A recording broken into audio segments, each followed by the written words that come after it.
நம்ம வீட்டிலேருந்து முதலாக காய்ச்ச அவரைக்காவை பொங்கல் அன்னைக்கு பறித்து அழகாக ஒரு பொரியல் செஞ்சு காட்ட போகிறேன். சூப்பராகவும் இருக்கும். வீடியோ தொடர்ந்து ஸ்கிப் பண்ணாமல் பாருங்கள். இதே போல் காய்கறிகளை நம்ம வீட்டிலையே வளர்த்து அதை சமைச்சு சாப்பிடும் போது மனசுக்கு திருப்தியாக இருக்கும். நல்லா சந்தோஷமாகவும் ஆரோக்கியமாகவும் சாப்பிடலாம். ஓகே, வாங்க இந்த அவரைக்காவை நல்லா க்ளீன் பண்ணி வெட்டி வச்சுக்கோங்க. அடுப்பில் கடாயை வச்சு 2 டேபிள் ஸ்பூன் ஆயில் ஊற்றி 1 டீஸ்பூன் போல் கடுகுளுந்த பருப்பு போட்டு நல்லா வெடிச்சு வந்ததுக்கப்புறம் இப்போ இந்த ஸ்டேஜில் 2 வரமிளகாவை பிச்சு போட்டுக்கோங்க.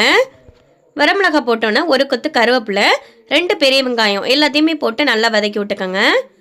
இந்த அளவுக்கு நல்லா ஓரளவு நல்லா வதங்கினதுக்கப்புறம் நம்ம பொரியலுக்கு ஏற்ற மாதிரி குட்டி குட்டியாக நறுக்கி வச்சுருக்க அவரைக்காவையும் இந்த ஸ்டேஜில் போட்டுக்கலாம். இது போல் வீட்டிலே காய்ச்ச காய்கறிகள் நம்ம பயன்படுத்தி சமைக்கும் போது நல்லா ஆரோக்கியமாகவும் இருக்கும். எந்த ஒரு கெமிக்கலும் யூஸ் பண்ணாமல் இயற்கை உரங்களை மட்டுமே பயன்படுத்தி சாப்பிடும்போது மன திருப்தியாகவும் இருக்கும்.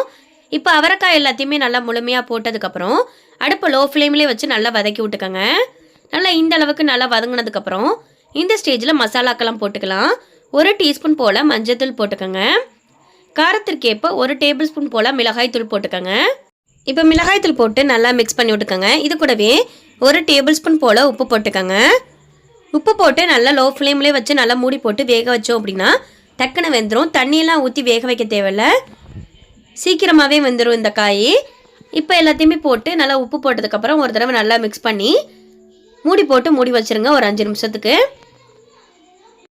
இப்போ இந்த ஸ்டேஜில் நல்லா காய் நல்லா வெந்துருச்சு. கொஞ்சமாக ஒரு 2 கைப்பிடி அளவு தேங்காய் துருவல் போட்டோம் அப்படின்னா ரொம்பவே டேஸ்ட்டாக இருக்கும். பொரியலுக்கு அதிகமாக தேங்காய் துருவல் போட்டு செஞ்சு சாப்பிட்டோம் அப்படின்னா ரொம்பவே சூப்பராக இருக்கும். அதுவும் இந்த அவரைக்காய் பொரியலில் ரொம்பவே டேஸ்ட்டாக இருக்கும். நீங்களும் ஒரு முறை ட்ரை பண்ணி பாருங்கள். ரொம்பவே சிம்பிளாகவும் செஞ்சிடலாம்.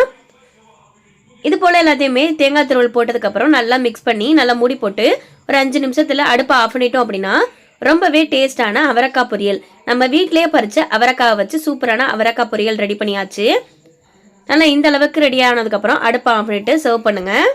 சுட சுட சோறு வடித்து இதுக்கு ரொம்பவே ஆப்டான கத்தரிக்காய், முருங்கைக்காய், சுண்டைக்காய், வெண்டிக்காய் எல்லாமே போட்டு சூப்பரான திக்கான சாம்பாரை ஊற்றி இது கூடவே பருப்பு, தேங்காய் எல்லாம் போட்டு கீரை கூட்டு வச்சாச்சு. 2 கரண்டி கீரை கூட்டு வச்சதுக்கப்புறம் இது கூடவே சாம்பாருக்கு ரொம்பவே ஆப்டான மொறு உருளைக்கிழங்கு, நம்ம ஸ்டார்டிங்கில் செஞ்ச அவரைக்காய் பொரியல் இது எல்லாமே போட்டு எல்லாத்தையும் நல்லா மிக்ஸ் பண்ணி சாப்பிட்டோம் அப்படின்னா சாம்பார் சாதத்தோட செம்ம டேஸ்ட்டாக இருக்கும்.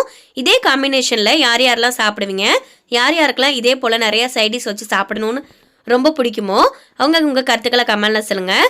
இதே போல் சூப்பரான டேஸ்டான வீடியோஸ்லாம் பார்க்கணுன்னு நினச்சிங்கன்னா நம்ம சேனலை தொடர்ந்து ஃபாலோ பண்ணிக்கோங்க. ஓகே, நெக்ஸ்ட் வீடியோவில் பார்க்கலாம். டாடா, பாய்.